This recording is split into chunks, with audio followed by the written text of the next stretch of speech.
Il y a Cameroun-Afrique du Sud demain, un match riche en émotions parce que Hugo Broos va chercher certainement à se venger. Lui qui a gagné avec le Cameroun en 2017 le titre de champion d'Afrique avec le Cameroun. Et aujourd'hui, il est sur le banc de l'Afrique du Sud. Il connaît très bien le Cameroun. Est-ce que ça doit nous faire peur? J'ai envie de dire que nous devons rester prudents, même si c'est vrai que les 3 premiers matchs nous donnent une certaine assurance, mais nous devons rester prudents parce que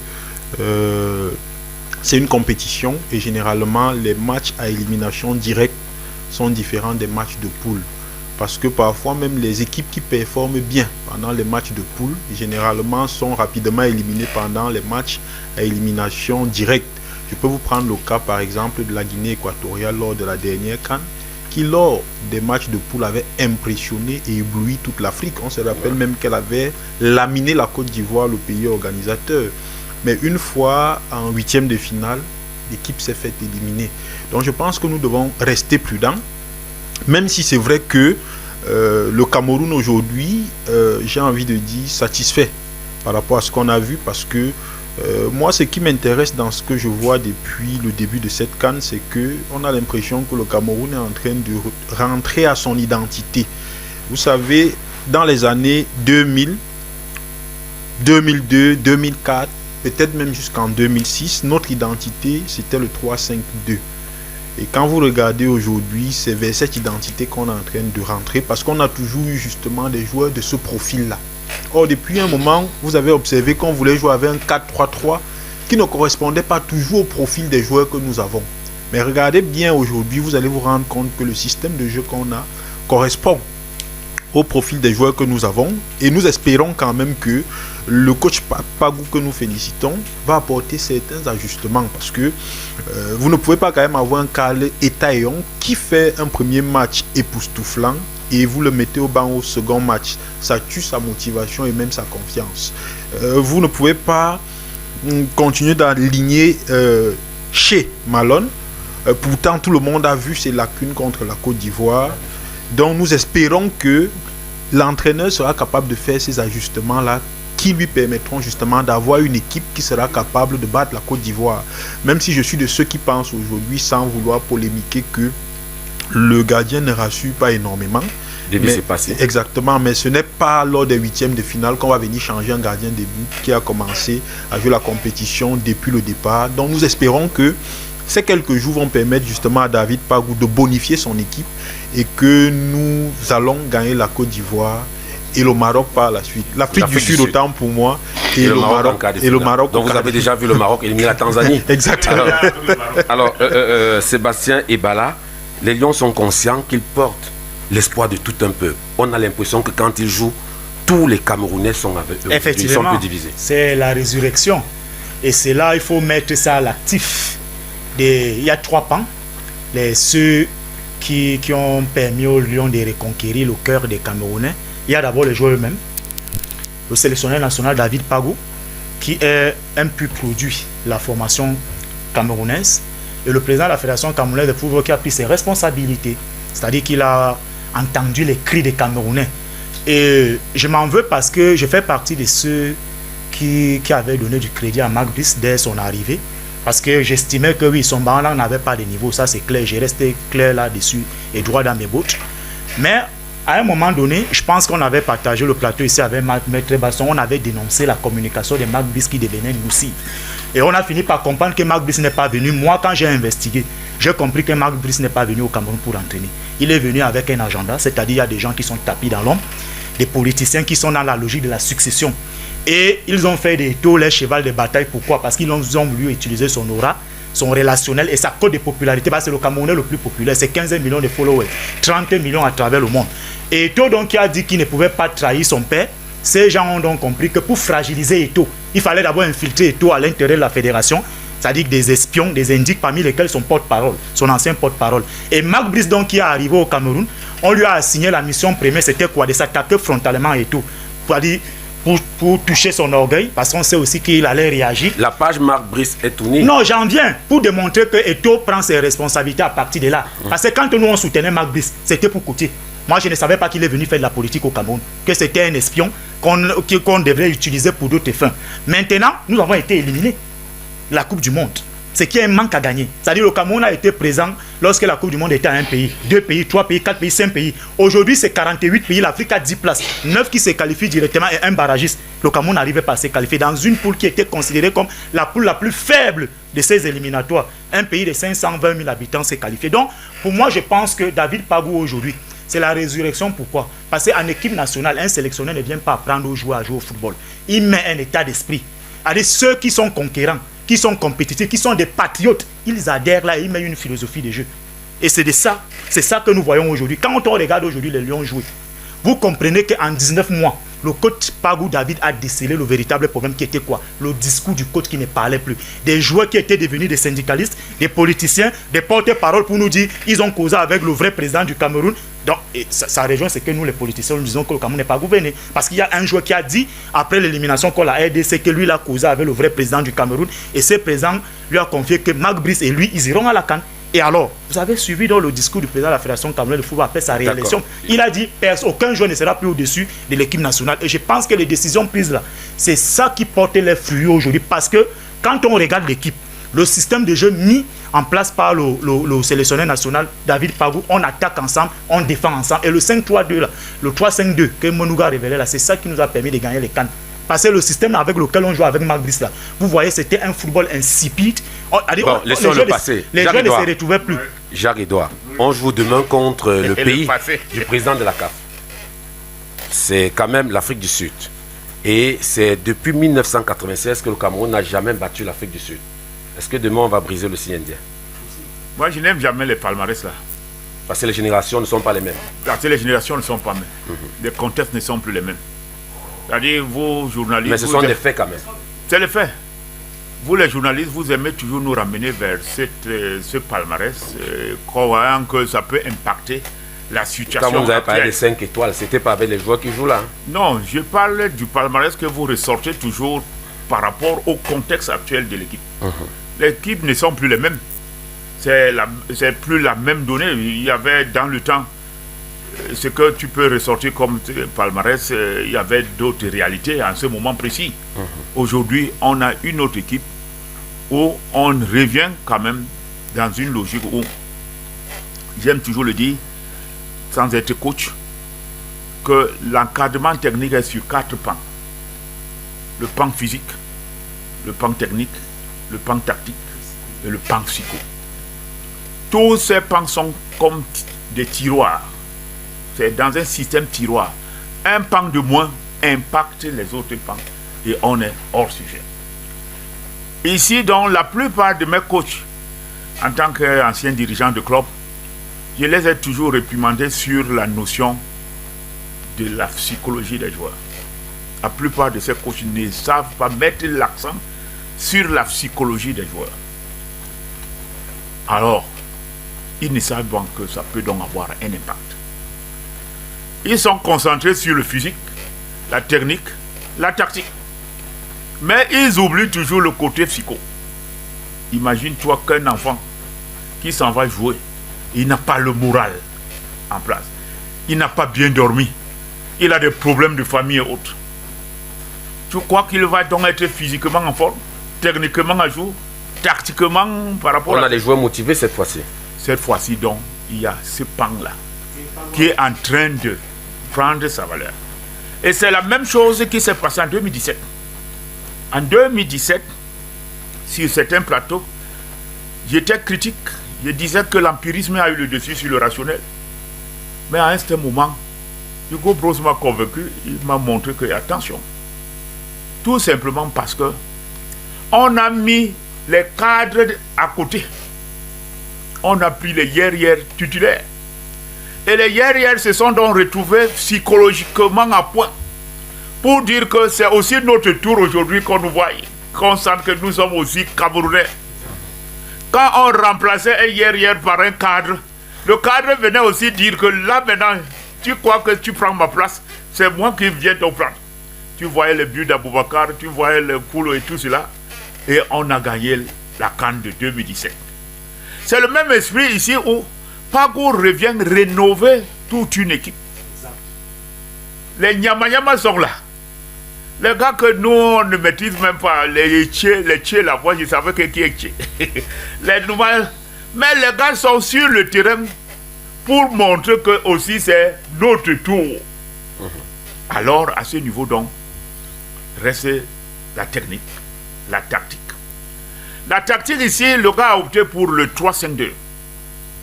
Là, je lui en veux encore parce que ce n'est pas le célèbre 3-5-2 qu'on a connu dans le temps de 2000 comme tu l'as ressorti. Le 3-5-2 a la particularité de créer la densité au milieu. Sur la base de cette densité, parce que quand on met les 5, on mise beaucoup plus sur les milieux de couloir. J'ai attendu que mes enfants avalent le couloir, comme j'aime toujours le dire. Que la meilleure façon de surprendre un adversaire, c'est d'avaler le couloir en percussion, faire le retrait et trouver qu'il y a un courmevoué là-bas qui va terminer. Mais ils ont opté ici pour les profondeurs. Profondeur à tout moment. Milieu où, quand tu vas par le milieu, tu vas trouver aussi l'adversaire là et pour lui damer le pion, il faut être techniquement plus fort que lui. Alors, c'est ce qui est du côté donc de l'Afrique du Sud. J'ai vu le match de l'Afrique du Sud. Ils sont aussi en 3-5-2. Les meilleurs buts de l'Afrique du Sud passaient par les couloirs. Je ne sais donc pas si l'entraîneur en question, Pagou, a essayé de travailler en vidéo tous ces matchs-là. Je mise sur le fait qu'il est suffisamment encadré aussi là-bas. Parce que ce n'est pas lui seul. Il y a les Kaham là-bas, il y a les Angelbert là-bas. Il faut vraiment, le jeu de l'adversaire. voilà, il faut qu'il soit vraiment en cohésion pour qu'il travaille ce match-là sereinement. Heureusement que Bellinga est aussi là. C'est aussi un bon tacticien. J'espère qu'ils vont bien travailler, comprendre leurs manquements, parce que leur 3-5-2 a beaucoup plus apporté de la valeur en défense, où il se trouvait en grand nombre pour défendre. Différent du fait que, avant d'arriver à la défense, moi je te bloque d'abord au milieu, parce que j'ai créé la densité au milieu. C'est là où la plupart de mes entraîneurs m'en voulaient souvent, parce qu'ils disent que tu viens t'impliquer dans notre travail. Tout simplement parce que je suis logicien. Parce que quand tu ne fais pas dans la logique, toi et moi, on est hors sujet. D'accord. J'ai eu l'Indjili, j'ai eu tous ces gens-là. Comme ils ne sont pas là, on a le coach Lemjo qui est avec nous. Coach. Si Lemjo était avec moi, j'allais le fracasser dans mon équipe. D'accord, justement, donnons la parole au coach Lemjo. Comment faire pour aborder le match face à l'Afrique du Sud? Vous avez quand même vu le jeu sud-africain. Et jusqu'aussi, Hugo Broos dit qu'il n'est pas encore dans l'ambiance de la CAN. C'est-à-dire qu'il n'est pas satisfait certainement de ses joueurs. Il faut beaucoup de sérénité. Il faut beaucoup de sérénité, beaucoup de... Il faut réajuster dans quel compartiment? Aujourd'hui, nous sommes au 8e de finale. C'est un but sort. Oui, c'est un but sort. Élimination directe. Élimination directe. Comme vous savez, nous, on travaille avec les entraîneurs en direct, tant même ici. Donc, nous avons identifié les points faibles et les points forts de l'équipe. Et on a porté nos amendements aussi, qui pourraient contribuer à changer les choses dans la sélection, en commençant par le comportement défensif. Notre défense est défenestrable à 50%. C'est quoi? Il faut mettre Koto, Niamsi, quand vous parlez... Il a parlé d'un joueur, chez Malone, qui ne fait que les passes à l'adversaire. Quand il prend le ballon, il ne joue même pas rapidement, il ne fait pas de réaction rapide, mais quand il se réveille, il donne la passe à l'adversaire. Il a fait ça 2, 3, 4 fois. Et si l'adversaire était très dangereux, on nous marquerait au début. Donc, je ne sais pas pourquoi, il est toujours aligné. Donc, la défense a cette faiblesse-là de ralentir le jeu. Il faut porter les offensives vers l'avant. La défense doit faire des transitions rapides pour des sorties de balles de la zone. Est-ce qu'il n'y a pas de transition rapide avec le système? Dès qu'ils prennent le ballon, il faut réfléchir à plus qu'à 3 secondes. Après, tu lui donnes encore la passe au latéral. Le latéral revient aux libéraux. Or, quand tu regardes les autres joueurs, ils portent les escadades vers l'avant. Il faut sortir vite le ballon dans la défense. Une bonne défense, c'est celle qui se libère et elle envoie, on joue devant. Vous ne devez pas venir dans une défense faire comme si c'était une zone hautement technique. Donc il faut travailler ce problème défensif, les sorties de balles, la maîtrise du ballon, et puis les relances rapides. Après, dès que le ballon est sorti, vous élevez le barycentre des jeux vers le milieu de terrain. Il faut monter le bloc équipe haut. Contre le Gabon, nous avons vu comment on a joué. Dès que le ballon sort, la défense reste sur sa ligne. Elle ne traverse même pas le milieu de terrain. Les autres vont jouer là-bas. On a dû diviser le terrain en deux.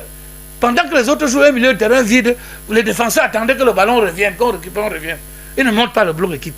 Moi, j'ai parlé de ça. On a encore sur le banc de touche Koudou. Oui, Georges, il peut apporter un plus. Voilà, qui peut apporter. Puis il y a d'autres jeunes qui peuvent apporter. Donc c'est pour dire, il faut maintenant, on arrive au milieu de terrain, il faut un milieu de terrain mobile. C'est-à-dire qu'il faut que les gars travaillent. On va aller chercher le milieu de terrain mobile. Heureusement, non, heureusement, ça joue. Depuis, je n'ai pas apprécié Baleba les pendant les éliminatoires. Voilà, c'était devenu. Mais j'ai vu un autre Baleba se transcender. Je ne sais pas si c'est l'arrivée de David Pagou, ou si c'est le discours, ou si c'est le système de jeu qu'on a mis en place maintenant, le 3-5-2. Bon, Pagou n'appelle pas ça 3-5-2. Il appelle 3-1-1. 3-4-2-1. Bon, mais je sais que c'est le 3-5-2. Oui. Parce que c'est le 3-5-2 qui est le meilleur système. On a gagné les JO avec Pierre Lechantre. Et c'est Pierre Lechantre qui vient. Voilà. J'ai dit avec Pierre Lechantre qui vient implémenter ce 3-5-2 quand il est venu au Cameroun. Et le Cameroun s'adapte mieux à ce système de jeu. Bon, j'ai dit il y a un milieu de terrain. Alors, et quand on dit les deux en attaque, est-ce que ça doit être Magri et Kofan? Non. Selon vous? C'est pour ça que j'ai proposé. Je vais arriver, c'est pour ça que je suis en train de monter progressivement. Je vais arriver à l'attaque.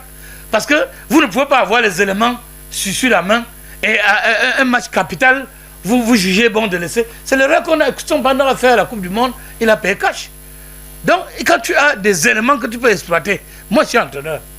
Et ces joueurs-là, c'est des joueurs qui peuvent jouer à plusieurs postes sur le terrain. Il y a des joueurs, quand vous les mettez avant centre fixe, ils ne peuvent pas jouer. Kofan marque l'autre jour parce qu'il s'est détaché du marquage pour revenir vers le milieu de terrain, avoir le temps de braquer et frapper. Un très beau but. Un très beau but à distance. Son premier et on ne joue pas parce qu'il est tout le temps marqué par au moins 5 joueurs, 6 joueurs. Quand vous voyez Roger Mila jouer à l'époque, est-ce qu'il allait s'englouer dans la défense comme ça? Non, il bougeait. Il faut savoir bouger. Donc j'ai dit, il faut que le milieu de terrain soit très créatif aujourd'hui. Pour les transitions. Être créatif d'abord, bloquer tous les couloirs, être collectif. Ce qui manque aussi à notre sélection nationale, c'est le jeu collectif. Un gars peut prendre le ballon, il traverse tout le stade là, il ne sait même pas à qui il va jouer. C'est quand il est fatigué qu'il lève la tête pour savoir qui il doit donner le ballon. Soit il fait un centre dans le vide. Mais l'équipe se connaît à peine, vous êtes un entraîneur. Moi, c'est une semaine. Je l'ai dit tout à l'heure que c'est peut-être... On peut accorder crédit à cela. Oui. Bon, maintenant, à l'attaque, il y a trop de manquements. On rate trop de buts. Des occasions ratées, poteaux, chaque fois, il faut être un peu concentré. Pour vous, qui doit être à l'attaque? Mais moi, j'ai proposé aux entraîneurs, Mbemo doit jouer, Eta et son type, et Kofan doivent commencer le match. Ils doivent commencer le match avec Namasso. Namasso est capable de jouer au couloir gauche. Ils doivent jouer. Tu dois mettre ces gars-là contre l'Afrique du Sud. Ils doivent commencer parce qu'ils sont capables de se substituer les rôles sur le stade. Vous savez, dans le jeu, il y a les appels croisés. On a parlé ici de beaucoup de résilience dans le jeu. C'est-à-dire que les reconversions rapides, c'est-à-dire que les appels croisés, les jeux à 3. Et ils doivent donner la consigne aux joueurs de jouer à plus de 3 touches de balle au trop. Tu dois prendre le ballon, à toi seul, tu fais 5 minutes avec un ballon. Tu fais plus de 4 secondes avec le ballon avant de donner. C'est ça qui manque dans notre équipe. D'accord, pour il faut des jeux collectifs. J'ai dit de travailler notre défense. Si on travaille bien la défense, le but qui est passé en quel autre jour, c'est parce qu'ils n'avaient pas de visibilité au départ du ballon. Les défenseurs étaient là, c'est-à-dire qu'ils ont l'habitude de se regrouper. Maintenant, dans le centre de corner, il n'y a toujours personne au deuxième poteau pour voir s'il y a un joueur. La RDC nous élimine ici parce qu'on a oublié, pour la Coupe du Monde, parce qu'on a oublié de jouer au deuxième poteau. Il est venu là, il a balancé les gens. Donc vraiment, je pense que c'est les consignes. Entre Junior Kotor et Jesino Niamsi, qui doit être à la défense, selon vous? Moi, j'ai vu Kotor jouer. Niamsi. Moi, je pense qu'il faut quelqu'un qui joue simple. Un bon défenseur, c'est celui qui joue simple. Et c'est lequel? Les deux ont à peu près le même profil de jeu. Mais il y a un autre qui est plus robuste que l'autre. Donc, ça dépend de Bagou, je ne peux pas donner le nom ici. D'accord. Donc, il choisit, Alors, Daniel Pon. le meilleur. D'accord. Daniel Pon. Mais qu'on enlève le... Il y a des individualités. Chez Malone. Oui, on vous a déjà compris. Voilà. Il y a les individualités quand même dans l'équipe nationale. On espère que ça ne va pas impacter la suite. Quand on a Namasso, on a Kofan, on a Mbemo, est-ce que ça ne peut pas créer également un désordre collectif? Désordre collectif. Parce que chacun veut sortir du lot pour s'affirmer et être le meilleur. Basson a déjà un nom. Il sort de quel lot? Depuis que ce championnat a commencé, je vois un Basson qui joue un rôle. Namasso. Namasso. Oui, Namasso. Namasso, Kofan et voilà. Mbemo. Mbemo. Il cherche le nom sur quoi? Il cherche tout simplement à s'améliorer, à s'adapter dans un environnement bien précis. Et c'est un environnement tout à fait nouveau, avec un nouveau discours. Ce que j'ai vu jusqu'ici, c'est des enfants qui ont envie de se comprendre, qui ont envie de faire de grandes choses. Et ils ont commencé à le faire. Donc, on ne peut pas aller plus vite que la lumière. Non, je ne veux pas le couper. Je lui demande seulement... Parlez dans le micro. Oui, je demande une petite seconde parce que j'ai oublié ça. Vous ne pouvez pas tuer le moral d'un joueur professionnel comme l'a fait l'entraîneur. Parce qu'il faut aussi porter les critiques sur l'entraîneur. Sur quel joueur? Et on ne peut pas venir ici au Cameroun. Nous connaissons cet état de service. On gagne le Gabon 1-0. C'est lui seul qui marque le but. Au mois prochain, tu trouves que tu dois le mettre au banc sans justifier. Tu fais ça comment? C'est la sorcellerie. D'accord, on vous a compris. Et puis, tu as vu ce qu'il a raté l'autre jour seul dans le but. C'est-à-dire que tu veux casser le moral d'un enfant. Moi, j'ai dit de rectifier ça, de parler au gars. Daniel, vous croyez que Taillon a perdu un peu sa motivation? Parce qu'on l'a vu rater, on a vu Bassogok l'encadrer, on a vu dans les vestiaires Carlos Bale va lui parler. Est forte. N'oubliez pas que c'est des enfants qui se mettent déjà eux-mêmes individuellement une pression que vous ne pouvez pas imaginer. Ils veulent faire quelque chose de grand. Nous essayons de dire pas de pression, mais à eux-mêmes, ils ne se font pas de cadeaux. Ils sont dans une pression énorme. Et c'est cette pression qui justifie certains manquements comme Sobu raté pas. Il était pressé de frapper. Puisque le ballon était dans... C'était parce que cela. Il attendait encore une seconde pour que ça arrive bien sur son intérieur de pied. C'était dans le but. Mais il était pressé de mettre dedans. C'est la pression qui existe en interne. C'est pas qu'il n'a pas confiance en lui. C'est pas que le coach n'a pas confiance en lui. Le coach, dans une configuration comme celle-ci, où il a eu le joueur, ses joueurs une semaine avant le début de la compétition, il est tout à fait normal que ce soit durant la compétition qu'il fasse des réajustements, qu'il fasse même des essais. Heureusement, ça lui est bénéfique pour l'instant. D'accord? Mais c'est là maintenant qu'il est en train de se constituer une équipe. C'est là maintenant qu'il est en train de se constituer une philosophie de jeu. Parce qu'en face, il faut que les autres la comprennent et l'acceptent. Et qu'elle corresponde également à leur état de service. Tout le monde entier est surpris de ce que Namasso est en train de faire. C'est pas comme ça qu'on l'utilise dans son club en France. En France, on veut qu'il marque les buts parce qu'il est en pointe. Lui, on lui a donné la liberté, c'est carrément lui l'organisateur. Ça, il faut donner du crédit au coach. Et il a dit qu'il est à l'aise à ce poste. Il faut donner du crédit au coach. On n'a pas besoin de passer midi à 14h pour comprendre que le coach a discuté avec lui. Vous comprenez un peu? Il a discuté avec lui pour comprendre ce qui se passe, pour comprendre comment est-ce qu'il pourrait l'utiliser. Quand vous regardez Baleba aujourd'hui, porte moins le ballon. Mais et celui-là, à cause de sa percussion, à cause de sa rapidité, est mis un tout petit peu en retrait. Pour qu'on n'ait plus le problème qu'on avait eu, c'était où ça? Au Cap-Vert. C'est les lectures issues des leçons apprises. Nous sommes en compétition et nous devons trouver des solutions parce qu'on n'a pas eu le temps de se préparer. Les autres jouent depuis longtemps ensemble, certains se sont même mieux préparés que nous. Mais nous, c'est là maintenant que nous sommes en train de nous préparer. Et pour cela, vraiment, avec ce que nous avons vu jusqu'ici, j'ai l'impression que le staff technique, celui qui est visible et celui qui ne l'est pas, font un travail énorme. Ils font une lecture parfaite de la situation et ça nous est bénéfique. On n'a pas besoin de marquer 1000 buts.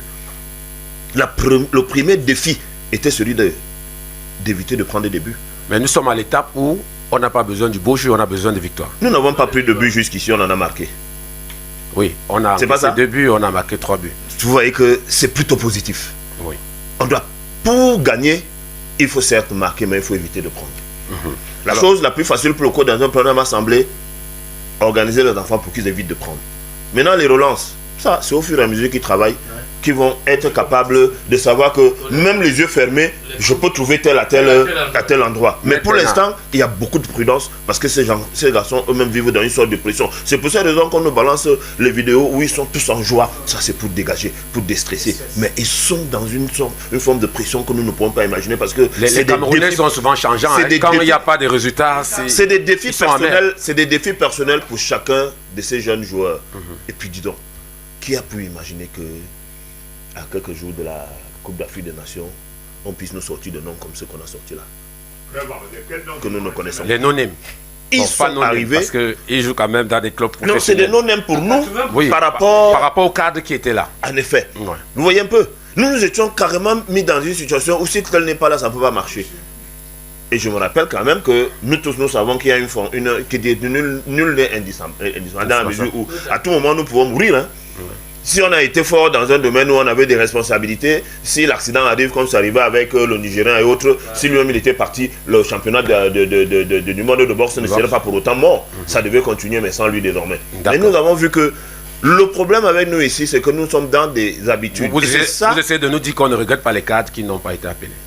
Pourquoi est-ce que vous regrettez ce qui n'est pas là? Vous insultez ceux qui sont là. Oui, apprécions ceux qui sont là. Ceux qui ne sont pas là n'ont pas été bannis.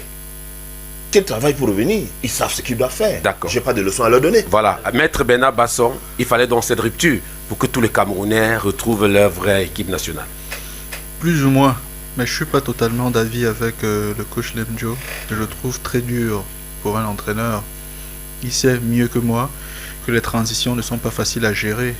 L'équipe camerounaise était entre guillemets vieillissante. Mais là, on est en train de rajeunir toutes les lignes. La colonne vertébrale. Bon, Simon Ngapat va certainement venir titulaire dans quelques années. Il a la vingtaine.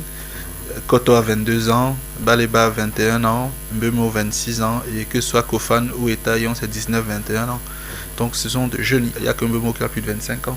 Et quand l'équipe est en transition, il ne faut pas être trop exigeant. Che Malone, on va être dur sur lui en termes de relance, mais en termes de duel défensif gagné, il a plus de 90%.